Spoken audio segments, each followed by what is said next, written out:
Tá aqui o nosso irmão Orlando, lá da Vila Borba, veio integrar a nossa equipe. O irmão Klaus, lá de Brasília, resolveu tirar o PVC da casa dele e colocar laje de EPS, que foi uma excelente escolha da parte dele. E aí nós estamos aqui colocando a laje, o irmão Orlando está aqui integrando como um dos membros da nossa equipe. E na próxima semana agora, lá para terça-feira, estará vindo uma outra turma grande, também da nossa turma, para terminar o serviço. Mas o que o senhor achou aqui do condomínio Vitrine do Lago, irmão? Beleza, achei bom, muito bom. Me surpreendi com tanta beleza aqui. Frutas do cerrado, muita água, vegetação boa, bonita. É outra vida aqui. E você tomou aqui um tal de mangaba na tigela, né? Mangaba na tigela. Tipo açaí? Tipo açaí. Como é que foi esse negócio? Muito bom. E o mané pelado de mangaba? Bom também. Tudo novidade pra mim, mas achei muito gostoso. Suco de genipapo? Também, não sabia que fazia suco de genipapo, mas foi bom. Foi muito gostoso. Viu? Esses dias aqui que eu... 2 dias que eu tô aqui, né, irmão? 2 dias. Aí na semana que vem nós estaremos aqui de novo e... Até quarta-feira estamos terminando tudo. Quarta-feira, daqui para quarta-feira eu termino de encher essa laje aqui. Graças, se Deus quiser. Se Deus quiser, e Ele quer. Amém. Um forte abraço a todos. Olá, meus irmãos, minhas irmãs. É uma alegria revê-los através do estudo da Palavra de Deus. Antes de iniciar essas considerações, eu gostaria de convidá-los para uma palavra de oração. Santo Deus, muito obrigado, Senhor, pela Tua direção, a Tua bênção e nos permitir, mais um dia em nossas vidas, abrir a Tua Palavra e buscar nela a alimentação necessária para que a nossa fé se sustente a cada dia mais. Fortaleça a nossa fé, Senhor, e nos capacite ao cumprimento de nossa missão. Dirija os nossos passos, prepare-nos para o Teu reino, é o que te pedimos, agradecidos em nome de Jesus. Amém, Senhor. Missão em favor dos poderosos. Aqui nós temos Mateus capítulo 16, verso 26, que diz o seguinte: de que adiantará uma pessoa ganhar o mundo inteiro e perder a sua alma? Ou o que dará uma pessoa em troca de sua alma? Irmãos, eu diria que essa é uma das perguntas mais intrigantes da Bíblia Sagrada. E quem mesmo que fez essa pergunta, hein? O Filho do Deus vivo, que também é Deus. Tente analisar todas as abordagens que Cristo teve desse gênero, com pessoas poderosas, que no nosso planeta, desde que o mundo é mundo, desde que o pecado entrou nesse planeta, poder é isso aqui, dinheiro. A pessoa tem dinheiro, tem influência, tem poder. Entende? Tem influência financeira, envolve poder. E as pessoas, quando estão envolvidas nesse tipo de poder, o poder desse mundo, a mente dessas pessoas geralmente fica cauterizada por uma falsa segurança de que com elas nada acontece. Elas chegam a esquecer que são mortais igual às outras. Chegam a esquecer, não passa nem na cabeça, que se passar para debaixo da terra é igualzinho os outros. O bicho que vive lá debaixo da terra, toda bicharada, vai lá e come o cadáver, como de qualquer outro. Ali embaixo não tem bonito, nem feio, nem forte, nem fraco, nem rico e nem pobre. Todos são iguais. É um nivelamento padrão de todo ser que é considerado mortal. E é por isso que a palavra vem nos mostrando essa semana que todas as pessoas que vivem nos reinos caídos, todas são alvos do amor de Deus. Cristo morreu para salvar todos os que caíram um dia, mas nem todos reconhecem e aceitam essa graça a essa salvação que ele ofereceu, esse pagamento que ele ofereceu. Nem todos reconhecem. Até porque uma grande maioria chega a ignorar, independente de ser pobre ou rico. Mas aqui a lição tenta nos mostrar, essa semana, nas abordagens que o próprio Filho de Deus teve durante o seu ministério de 3 anos e meio aqui, mostrar que, dentre esses poderosos, existem muitas pessoas dispostas e com a condição certa para auxiliar no avanço da causa. Poderosos que entendem o verdadeiro princípio da mordomia cristã, que eles não são dono de nada, Deus é dono de tudo. Apenas ele colocou 5 talentos na mão dele, ou 3 na mão de outro. E aqueles que receberam só um, também foi doado por ele. E igualmente, ele vai prestar conta com todos. Mas a grande pergunta dele: cadê o poder que eu te dei? Cadê a condição que eu te dei? Cadê os talentos que eu te dei? Seja 5, seja 3 ou seja 1. Entende, irmãos? Eis o X da questão. Quem fez essa pergunta foi o próprio Filho de Deus, porque ele é o dono de tudo e todos. Então precisamos realmente ter muita cautela para não deixar esse bicho subir para a cabeça. Senão dá problema. No segundo tema, Nabucodonosor. Aqui está um exemplo extraordinário tirado nessa lição de um rei que viveu no passado, que era como os anteriores a ele, não só ali em Babilônia, mas no Egito, na Assíria, em todos os reinos conhecidos daquela época. O monismo, que já existia, que já foi pregado pela própria serpente, sendo influenciada plenamente por Satanás, sem sombra de dúvida. O monismo foi pregado para Eva lá no jardim e também transferido essa ideia para o próprio Adão. Monismo é a ideia de que a própria pessoa em si se torna Deus. Ela é Deus em si mesma. Nabucodonosor não tinha quem convencia ele que ele não era um Deus. Tanto que quando ele mandou fazer aquela estátua para ser adorada, é porque ele se achava como tal. Só que esse indivíduo chegou nesse ponto de competir com o próprio Deus e no ser severamente castigado pelo próprio Deus, ser julgado e castigado por Deus, ao invés de se rebelar contra Deus, ele se converteu. Pois se Nabucodonosor, o homem mais poderoso do planeta nos seus dias, se curvou a Deus, aceitou, por que Nicodemos não aceitaria? Por que outro poderoso qualquer daquela época, ou de qualquer época, não se curvaria a Deus? Somos todos mortais, afinal. Basta ter consciência disso. E o resto é resto.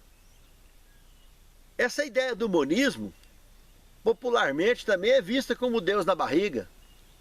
Que a gente ouve por aí no dito popular. O sujeito parece ter o Deus na barriga. Ou se achando um Deus, né? Acha que por ter dinheiro, por ser a pessoa mais poderosa do mundo, como foi o caso de Nabucodonosor, nada com ele ia atingir. E não é que o cara foi ficar 7 anos comendo capim no mato, parecendo bicho. E o reino dele tem que ficar protegendo o seu monarca durante 7 anos. Porque ele vivia no mato, junto com a bicharada, pastando. Vivendo como uma besta fera dentro do mato. Se alimentando do mato. Entende, irmãos? A história de Nabucodonosor nós estudamos nos capítulos 2, 3 e 4 do livro do profeta Daniel. Inclusive o capítulo 4, no verso 37, o homem mais poderoso da terra declarou: agora eu, Nabucodonosor, louvo e engrandeço e glorifico o Rei do céu, porque todas as suas obras são verdadeiras. Não importa se a pessoa precisa de cair do cavalo, como foi o apóstolo Paulo, se precisa de pastar.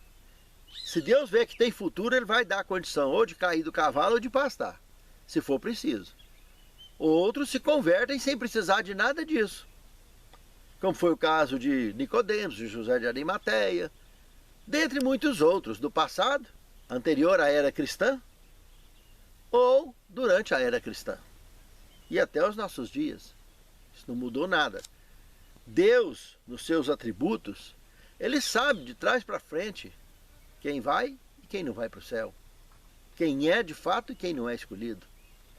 Ninguém foi predestinado a ser perdido ou a ser escolhido. Mas Ele conhece a natureza individual de cada um, porque Ele é o Criador. E sabe exatamente, pelos seus atributos da onisciência, quem realmente está salvo. Cabe a mim e a você aceitar ou não essa influência do Espírito Santo e prosseguir na caminhada rumo à Canaã celestial, porque Ele convidou a todos nós. No terceiro tema, nós temos um outro exemplo extraordinário, Naamã. Lembra do chefe da guarda do exército sírio? Esse camarada tinha conduzido, durante uma incursão em Israel, tinha conduzido como cativo uma menina. Acabou se tornando servo na sua casa, lá na Síria. E esse Naamã foi acometido de uma lepra. E naquele tempo era terrível, né? Falar em lepra era uma doença incurável. Não tinha remédio naquela época para isso. Nem para controle, nem muito menos para cura. E toda a vida é uma doença muito temida dos tempos bíblicos. E até hoje ela assusta. Mas veja que, pela menina perceber o sofrimento desse seu senhor, ela falou, olha, lá na minha terra, tem um profeta lá que cura. Vai lá fazer uma visita para ele e ele vai te curar. O rei desse reino aqui com o rei do nosso reino lá, eles mantêm uma relação de paz hoje. Vá que você encontra ele lá e dá certo. E o indivíduo confiava tanto na missão daquela menina ali, que ela estava ali por missão dirigida por Deus, que ele se curvou plenamente a essa ideia. Aceitou de pronto. Preparou uma caravana, presentes e se dirigiu ao reino de Israel. Desceu até onde vivia o profeta. Falou com o rei e o rei autorizou a aproximação do profeta. Aí nós ficamos com duas frentes de lição aqui nesse contexto, irmãos, nesse tema, do que se relata em 2 Reis, capítulo 5, verso de 1 a 19. Naamã, ele ouviu o que a sua serva disse, aceitou no fundo do coração, porque o Espírito Santo já trabalhava no coração daquele homem, através do testemunho daquela serva. E ele então foi até o rei de Israel, onde conseguiu a concessão, questão diplomática, para visitar o profeta. E aí então se abrem duas frentes para entender esse tema, com relação a Naamã, o poderoso leproso. Naamã, apesar da resistência ao perceber a cor do rio Jordão, comparado com a cor dos rios da Síria, que eram muito mais limpos, a água do Jordão era meio turva, e as da Síria, águas cristalinas, transparentes. E ele reclamou, foi daqui, foi dali, aquele ranço de poder, achar que tudo que está à volta dele é mais poderoso, é melhor, é isso e aquilo. É o ranço de bam, né? Ninguém tem nada melhor, ninguém faz nada melhor, ninguém é mais capaz do que o bam. Muito bem.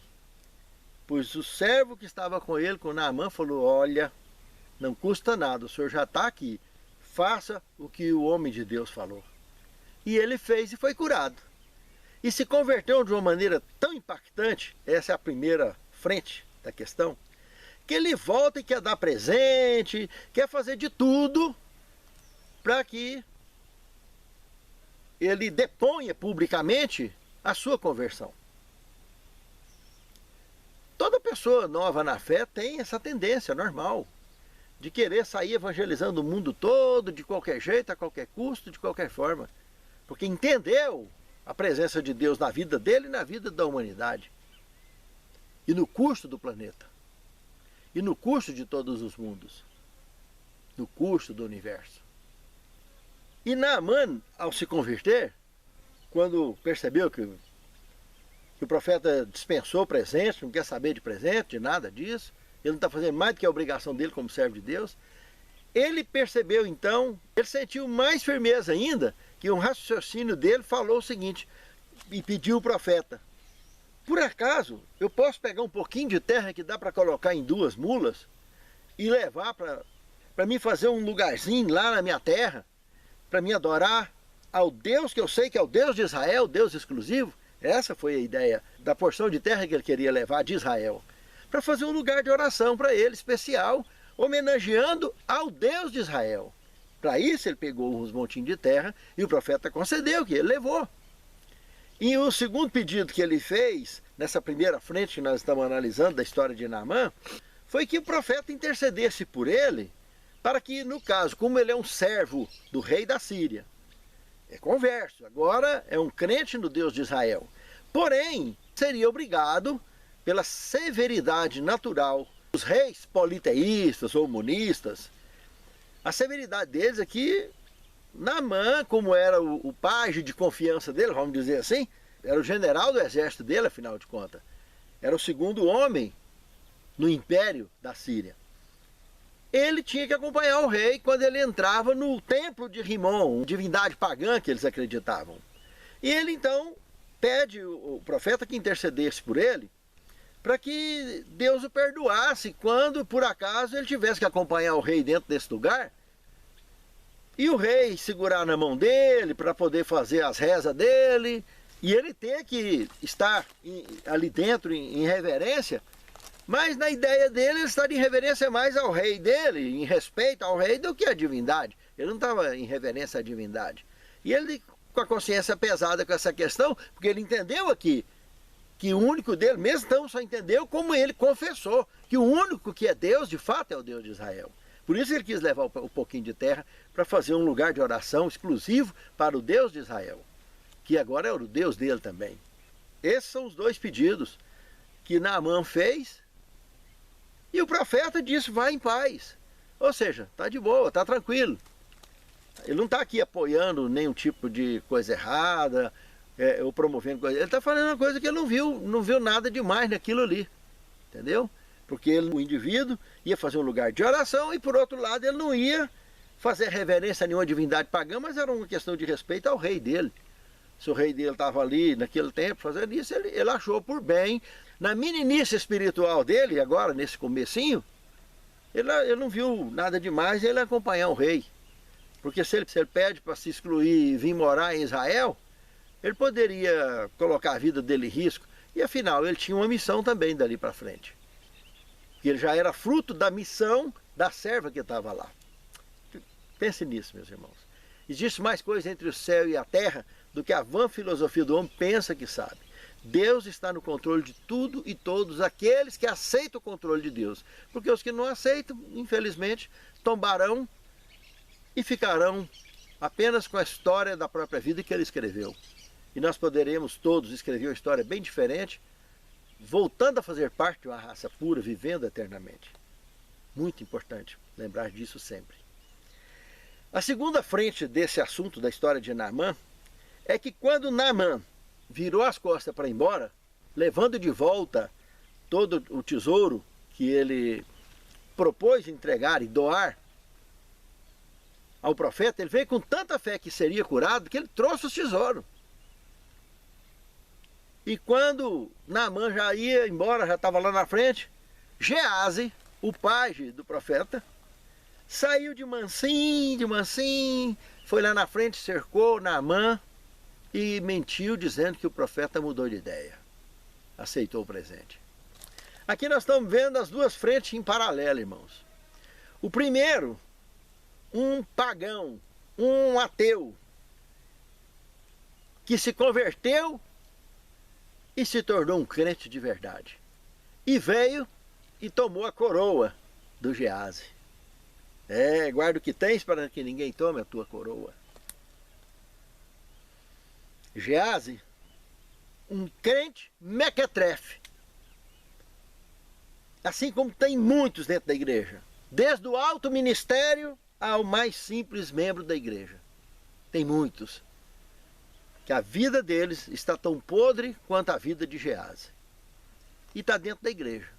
E Deus morreu por eles também, quer salvar eles também.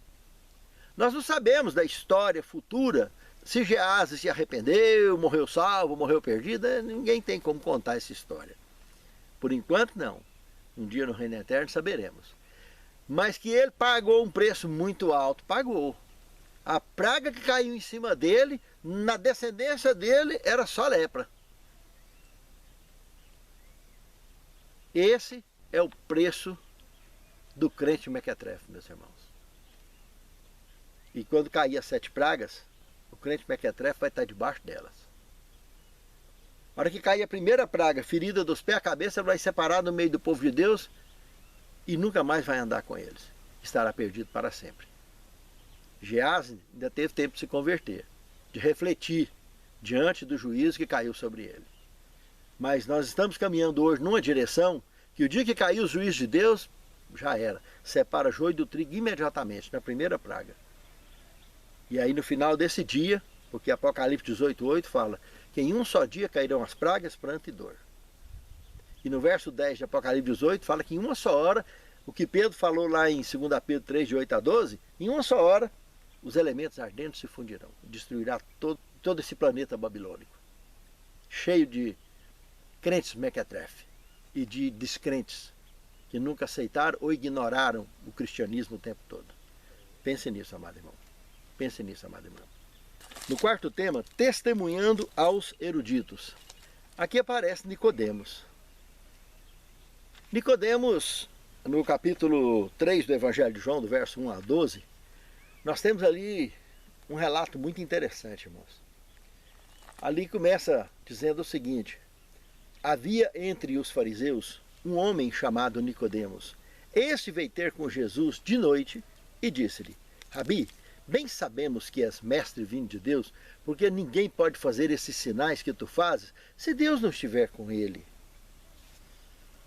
E Jesus, respondendo, lhe disse: em verdade te digo, que se não nascer de novo, não poderá entrar no reino de Deus.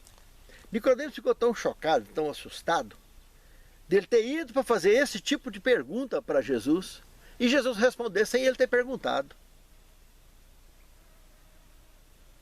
E indagou, tão chocado, que fez uma pergunta, como ele era sábio, que o próprio Cristo reconheceu ele como sábio, ele acabou fazendo uma pergunta tão ingênua, coisa de menino de 3, 4 anos de idade.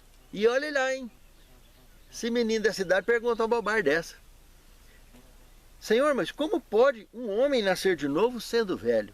Porventura ele pode voltar para o ventre da sua mãe e nascer de novo? Coisa, olha só.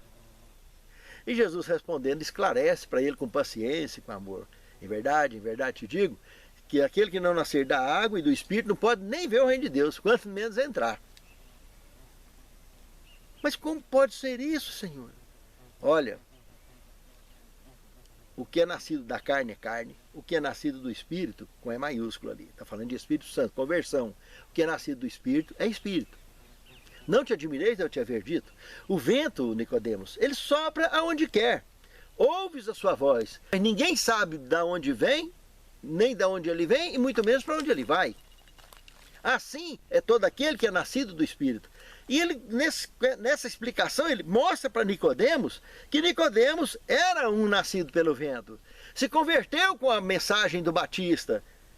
Se encheu de vontade de conhecer o Messias, de buscar o Messias.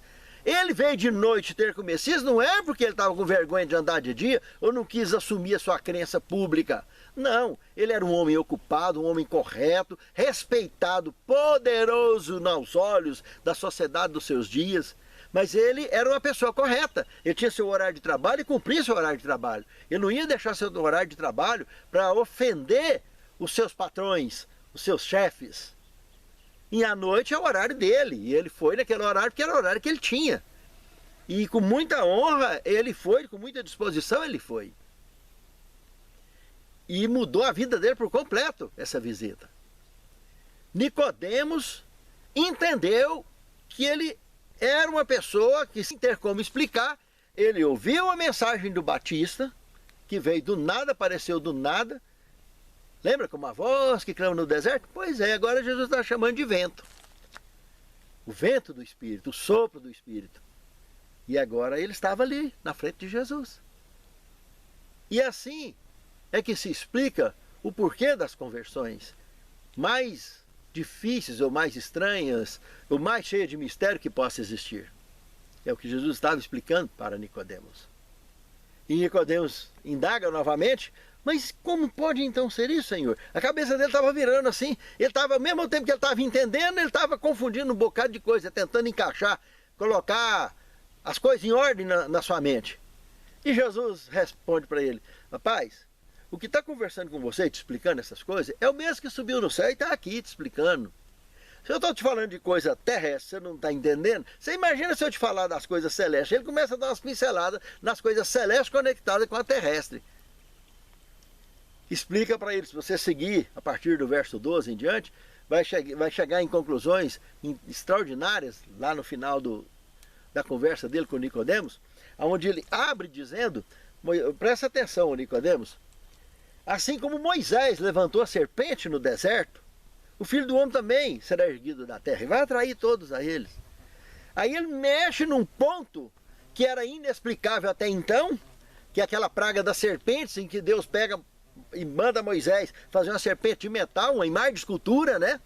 De fundição, para o povo olhar para ela e ser curado. Ninguém, nem um sábio, nunca entendeu aquilo, aquela posição. Moisés foi engasgado para o céu para entender aquilo lá para o céu afora. E Nicodemos tinha essa tala na garganta também, e agora estava aqui Jesus explicando a questão, que a serpente de verdade, representando então Satanás, o dia que morrer, vai morrer para sempre, porque vai morrer a morte eterna. Mas que o Filho de Deus está vindo aqui para pagar o preço nosso, e ele vai morrer essa morte, a morte da serpente, e vai ressuscitar justamente porque ele não tem pecado. Essa é a grande questão. Ele estava ensinando a salvação pela graça para ele, que foi representada naquele ato que Deus projetou lá na praga da serpente, lá no deserto. E agora Nicodemos entendeu o que ele nunca tinha entendido. E quantos dentro da igreja até hoje não entendem isso? Agora que está entendendo também. Entende, irmãos? Porque esse foi o propósito da morte de Cristo no Calvário. Morrer a morte eterna, suar sangue no Getsemane, porque ele sabia o tipo de morte que ia ter. Apocalipse 1:5, ele foi o primogênito dos mortos, depois de 4.000 anos, só na descendência de Adão, de pessoas pecando e morrendo. Como que ele podia ser o primeiro dos mortos? Está aí, a explicação clara, relatada no próprio contexto sagrado. Um texto célebre que se abre, que Deus não me enviou para condenar o mundo, para julgar o mundo, mas para que o mundo fosse salvo por ele. Porque Deus amou o mundo de tal maneira que deu o seu único da espécie, o seu Filho unigênito, para que todo aquele que nele crê não pereça, mas tenha a vida eterna. E ele abre para fechar o tema para Nicodemos, dizendo, Nicodemos, você sabe o que é o problema da maioria da humanidade? É porque eles estão nas trevas e não querem vir para a luz, para que as suas obras não sejam reprovadas, porque não são feitas em Deus. Eles preferem ficar nas sombras, no esconderijo. Mas os que são da luz, mostrando para ele que ele é da luz, vem para a luz, porque ele não está aguentando a consciência pesada dos seus próprios erros, da sua própria forma de viver e de pensar, da sua própria forma que ele tem consciência que não tem independência de Deus, porque Deus é o doador da vida, é o caminho, verdade e a vida. Aí esses assim, esses vêm para a luz, para ser aprovado que as obras dele estão sendo feitas em Deus. Mesmo que ele venha de noite, venha a qualquer hora do dia, ou nunca é tarde para se aproximar da verdade, e do próprio Deus nem se fala. Aí Nicodemos saiu dali com a vida transformada e mudada. E você? O que você está esperando? Por que você não abraça a luz que você já recebeu da palavra de Deus e tome providências na sua vida para nunca mais se separar da vontade de Deus? Pense nisso, amado irmão. Pense nisso, amado irmão. No quinto tema, nós temos aqui a missão junto aos ricos. Em Mateus capítulo 19, versos 16 a 22, Jesus faz um comentário muito duro ali, muito forte, que nos leva a concluir que haverão muitos camelos fazendo dieta para poder dar conta de passar no fundo da agulha. E coitado de uma grande quantidade de ricos que por excesso, que por deixar a riqueza tomar conta da mente, se tornaram escravos da riqueza e perderam a salvação por causa das riquezas. Essa é a afirmação relatada em Mateus 19, de 16 a 22. Mais fácil passar um camelo no fundo da agulha do que um rico entrar no céu. Isso não descarta a salvação dos ricos em hipótese alguma, meus amados irmãos. A questão que ele está mostrando aí é o lado da doença, que a pessoa aceitou se contaminar, de travar a mente com o poder, né, com o rei ficando na barriga, ou o poder subir para a cabeça, achar que é dele. É a cegueira plena contra o verdadeiro sentido da mordomia cristã. Entender que tudo que somos, que tudo que temos não é nosso, pertence a Deus. Somos simples mordomos de Deus. Deus nos colocou para administrar. Nós vivemos num planeta, num mundo, num reino mortal, onde temos missão. Não somos salvos por nossa missão. A nossa missão é uma expressão de gratidão nossa a Deus pela salvação gratuita que Ele nos deu. Ele nos orientou, Ele nos ensinou sobre essa existência de salvação, essa possibilidade de recuperação para voltarmos a fazer parte do projeto original da criação. Aí cumprimos com a missão como expressão de gratidão a Deus, com foco específico.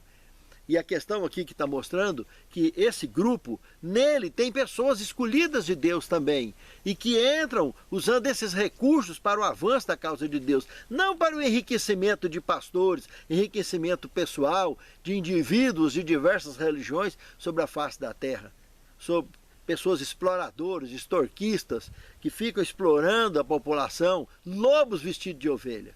Mas são pessoas que vêm para agregar a obra e fazer com que a obra avance, a obra de evangelismo, a obra de assistência social, a obra de preparo de refúgios apropriados para que o povo de Deus, os crentes da palavra de Deus, que sabem que existe, que estamos em muito breve mergulhando na última grande crise do planeta, segundo as profecias da palavra de Deus, estarão investindo nesse sentido para a honra e a glória de Deus e o amparo do povo de Deus e o cuidado com o povo de Deus.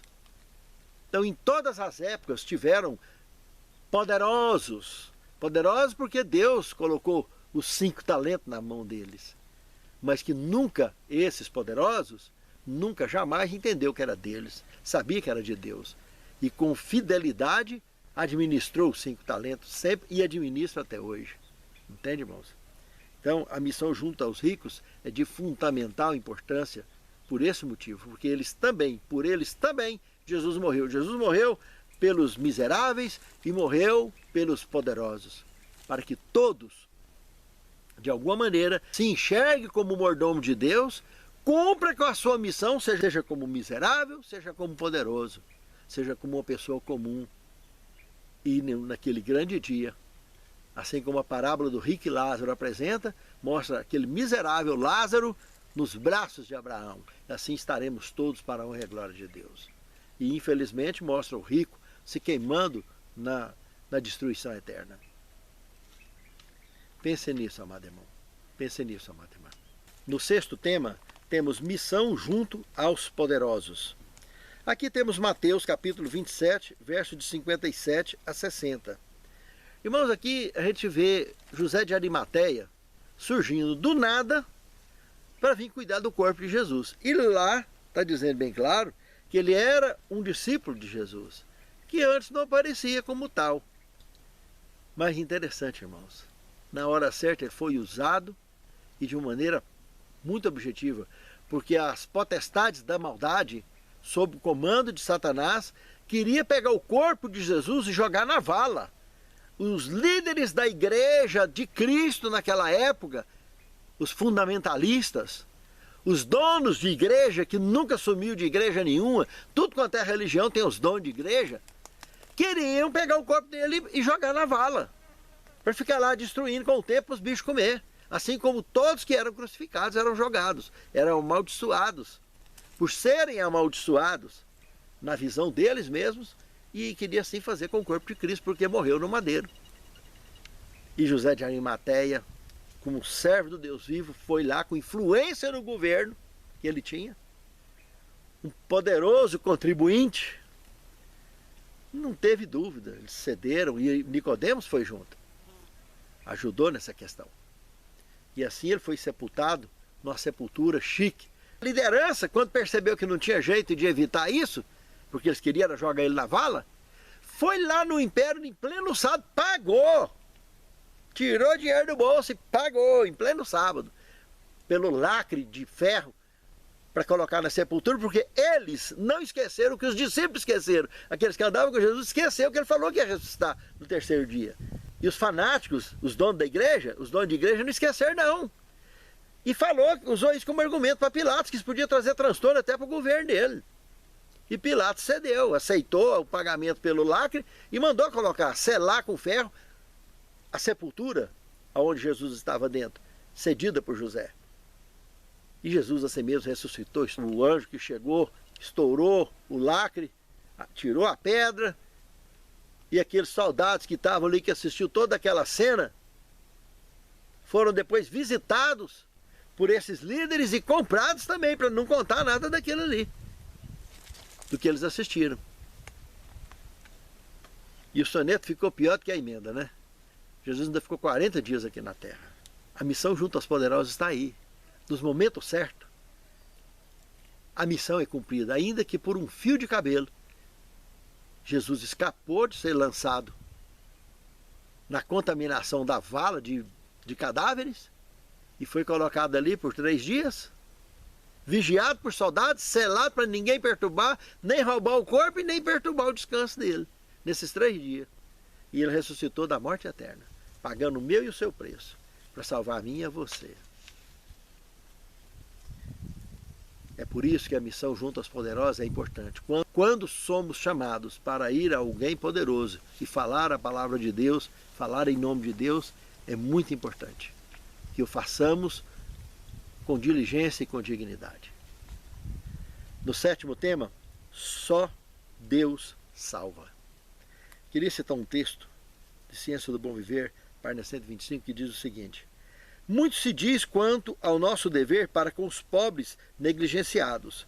Não se deveria, porém, dar alguma atenção aos negligenciados ricos? Muitos consideram essa classe um caso perdido. Milhares de ricos têm baixado ao túmulo inadvertidos. Mas por mais indiferentes que pareçam, muitos entre eles são almas oprimidas. Sabe, irmãos, riqueza não salva ninguém. Não tem poder desse universo que salve alguém a não ser o poder de Deus.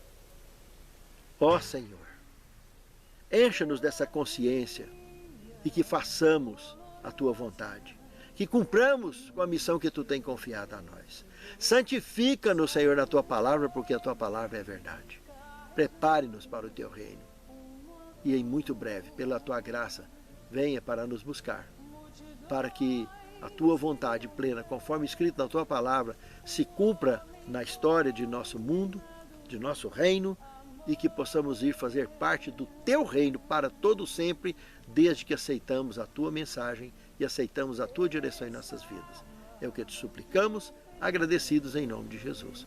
Amém. Sangrava sem parar, coroado com espinhos, ele foi.